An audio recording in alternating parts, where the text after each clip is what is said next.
Nauusan na naman ng pangangampanya kung saan mas marami ng tumatakbong SK na may mga mabubulaklak na plataporma. Ano nga bang ibig sabihin ng SK?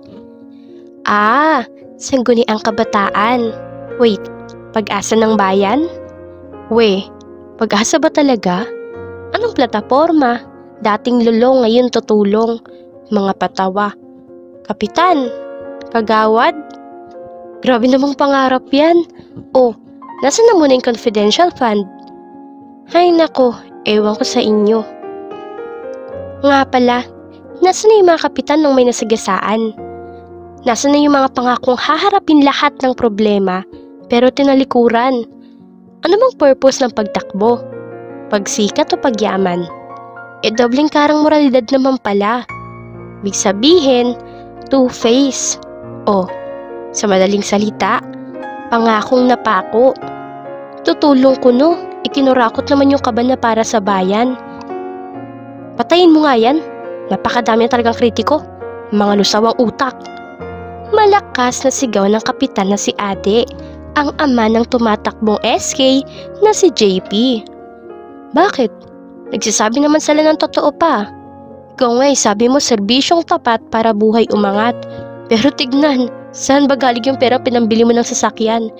Di ba sa buwis? Wika naman ni JP sa kanyang ama na nanggagalaite. Bakit? Ayun ang ginamit kong paraan para mabuhay kayo. Ikaw nag-SK ka, di ba para mangurakot din? Sigaw nito kay JP. Mali ka pa. Gusto kong itama lahat ng pagkakamali mo sa paraang malinis at hindi marungis. Sigaw ni JP. Patawa ka. Dugo ko ang dumadaloy sa'yo, kaya kung kurakot ako, ikaw din dahil itong kurakot na ito yung ama mo. Sigaw ng kapitan na si Ade.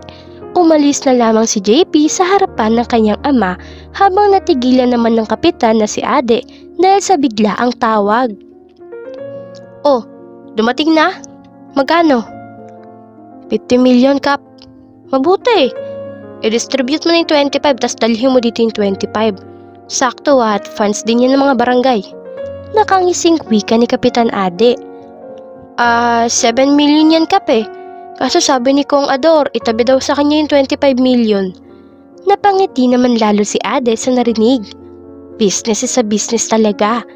Sa kabilang banda naman sa loob ng barangay ay nagulantangan lahat noong sinabing may ibabagsak sa kanilang 25 million na budget para daw yun sa ayuda sa mga tao. Kasagsagan kasi ng kahirapan. Alam nyo na yung gagawin 12,500,000 yun. Naghiyawan naman ng mga tao dahil alam nilang kikita na naman sila. Kikita ang mga taong nasa barangay. At dahil naman sa kasagsagan ng chismis, data gathering pala. Nachika sa lahat na may paayuda, agad na naglabasan at nilagay sa tapat ng kani-kanilang bahay ang puting bangko upang lapagan ng ayuda. Nako, magpasalamat kayo sa ayuda at galing ito sa mabuting congressman. Yung mga kasama nila Kapitan Ade tsaka yung bagong tumatakbong SK na si JP. Sigaw ng tauhan sa barangay na babaeng mukhang tindera sa kantin na kapag walang panukle ay bibigyan ka ng candy. 1 buong manok, 2 kilong bigas at 2 ligo sardines. Teka, 12.5 million budget tapos 500,000 populasyon ng bawat barangay. Magkano yun? 12,500,000 divide 800,000 edi 15,625. Tapos yung pinamigay na manok 150. Tapos ligo na sardines 100 kasi dalawa. Dagdag mo pa yung bigas na 2 kilo sa 55. O edi 110. Hindi ba masyadong nagkakadayaan? Ito na yon? Baliw-balita million budget tas ito lang bibigay nyo. Galing sa buwis yung pera. Sa makatuwid, amin yung pera. Sigaw ng isang hindi kilalang babae. Pinagsasabi mo. Ate, kung may reklamo ka, wala kaming pake. Buti nga may ayuda kayo. Puro kayo reklamo. Sigaw ng kawani ng barangay. Sumapit na ang pangangampanya ni JP. Marami siyang hinagis na sobre, hindi para mabili ang boto o mapunta sa kanyang simpatsya. Paraan niya yun para makatulong sa tao. Sa iba, ay tingin ay binibili niya ang boto, pero para sa kanya ay pangtulong iyon. Ako, kilala niyo naman siguro ako, di ba? Si Kapitan Ade. Alam niyo maaasahan ako. Kaya naman sana sa darating na botohan piliin niyo yung magtatrabahong tapat. Para lahat umangat. Sigaw ng kapitan na si Ade. Ako naman si Congressman Ador. Marami na tayong napatayong establishmento. Kita niyo naman. Kaya sana hindi kayo magkamali ng boto. Lalo na't hindi nila kayang gawin ang ginagawa ko. Sigaw naman ito at naghiyawan ng lahat. Ngunit isang ginang ang tutol. Mga kapitalista, wala kang nagawang mabuti. Wala kayong nagawang mabuti. Naalala niyo ba nagtrabaho yung asawa ko sa construction site na pinapagawa niyo? Namatay siya pero sinabihan niyo ako itikom yung bibig ko. O susunod ako sa asawa ko. Sigaw ng babae, halatang nagulat ang mga tao. Ngunit isang alingawngaw ang hindi nila inaasahan. Tatlong magkakasunod na putok mula sa hindi makilalang salarin ang tumama sa ginang at humandusay sa harap. Agad na tumakbo si JP papunta sa ginang. Bigla namang binasag ng kapitan ng katahimikan. Oh, kita niyo naman kung gaano ka-agresibo sa SK natin. JP na masasandalan, JP na hindi kayo tatalikuran. JP Ade, number 28 sa balota. Agad na tabunan ng pagkamatay ng babae sa malakas na hiyawan at sigawan bilang suporta. Lusaw na talaga ang mga utak. Palibhasay na abutan. JP, ano ba? Gusto mong manalo, di ba? Sigaw ng ama niyang si Kapitan Ade na ngayon ay nanlilisik ang mata. Hinarap naman ito ni JP na punong-puno na. Pa, may namatay. Kitang-kita natin inuno pa yung bulahin sila. Buhay yun pa. Kinaya mo masikmura. Demonyo ka talaga. Malakas na suntok ang natanggap ni JP. Hindi niya lubos na akalaing galing siya sa amang kurap. Kapitalista na walang puso. Alalahanin mo JP. Wala ka dito sa kinatatayuan mo kung hindi dahil sa akin.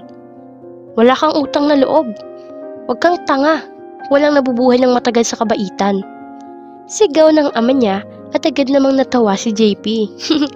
Meron pa. Ako. At ipapakita ko sa'yo. Mabubuhay ako ng matagal at papatunayan kong hindi kailangan ng kung sino man o kahit ikaw na mangurakot. Binubusta mo yung kaba ng bayan. Tapos ang lakas mong matulog ng mahimbing sa gabi habang yung nasasakupan mo hindi makatulog dahil sa sakit ng sikmura. Selfish ka? Sigaw ni JP. Agad siyang nakarinig ng putok at sa paglingon ni JP ay mayroon na siyang tama ng bala sa balikat. Warning pa lang yan, JP. Nagtimpi pa ako dahil ama mo ko. Ayos-ayusin mo at baka sa susunod, sa dibdib mo na tumama yan. Pagbabanta ng ama niya at tumalikod na.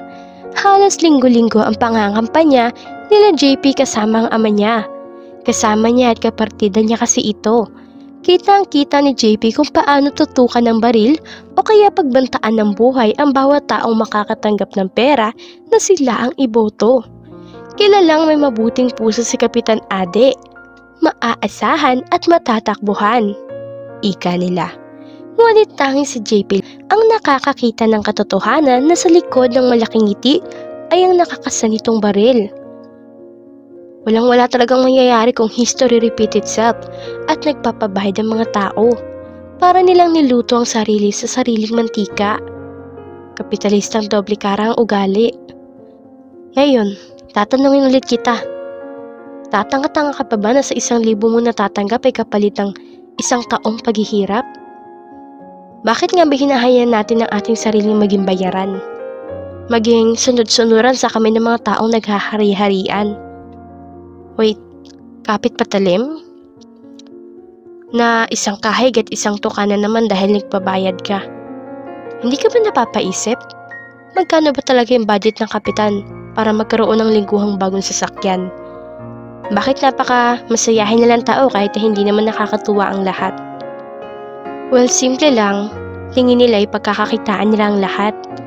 O kaya sa darating na eleksyon, no hard feelings ha, pero sana sa darating na eleksyon, Piliin nyo naman yung tama at hindi puro na lang magagandang plataporma. Pangako, tas mapapako. Meron pang ginagawang kalukuhan yung ibang plataporma. O baka naman seryoso. I mean, 50-50. Ay, katulad na lang ng, ang pera nyo ay magiging pera ko. Uy, sound true to life ha. Napakadami pang plataporma. Mga katulad na lang ng dating sabog, ngayon maghahandog. Meron pa nga yung dati na barangay, ngayon magsisilbi sa barangay. Proud yarn? Ganito na ba yun? Ganitong plataporma na puro patawa pero wala namang magagawa. Kaya niyo ba bang tumawa habang kumakalam yung sikmura? Ay, iilan lamang ang mga ito sa mga katotohanang natabunan ng kasinungalingan. Bakit sila tumakbo? Bakit ang daming tumatakbo? Meron pa nga bulakbol mong classmate noon na meron ng plataporma. Iangat ang mahihirap. Di ba bully yun? Di ba siya yung nagtulak sa classmate yung nag-20 to 50 sa hospital dahil sa brain injury? Nakakatawa lang isipin na dahil malapit na ang eleksyon, aba, kala mo tuloy mga baguhan kasi pagkatapos ng pagkahaba-habang sanaysay, sa harap at mga pangako, hindi na sila makikita pagkatapos. Yung tipong mapapasabi kang, lah, kagawad yun? Anong pangalan? Nasa plataporma nila, sila daw kesyo ang nagpagawa ng isang bagay na alam naman nating dati pang nandun. Think and vote wisely.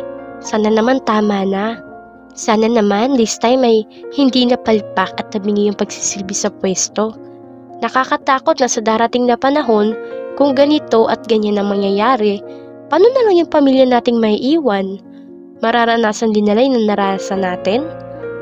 Nakakasilaw yung pera. Susi sa buhay at pangangailangan. Pero sana naman, perang hindi na galing sa maduming paraan. Sana naman, mangyari na yung katagang binitawan na ang kabataan ng pag-asa ng bayan. Sa kabilang banda, bago pa mag-umpisa ang pangangampanya dahil sa hindi na rin masikmura ni JP, ang ginagawa ng kanyang ama ay siya na mismo ang kumilos. Hindi alam ng kanyang ama ang sekreto niyang pagpuslit sa office nito upang dahan-dahang ilantad ang mga sekreto. Magulo, masakit sa ulo noong sa isang litrato ay nagkagulo ang mga tao. Protesta dito, sigawan doon. Masakit ang katotohanan pero nagtuturo. Ngunit hindi sumang-ayon ng tadhana kay JP. Noong nalaman kasi ng kanyang ama na siya ang may pakana ay walang sinto na pinakidap siya ito at pinatay. Ngunit publiko, pinalabas niyang biglang abroad ang anak at staying there for good. Muli, ito ang kwento sa likod ng mga mabubulaklak na salita. Vote and think wisely. Huwag magpapadala sa pera. Maraming salamat sa panonood mga kakwentuhan.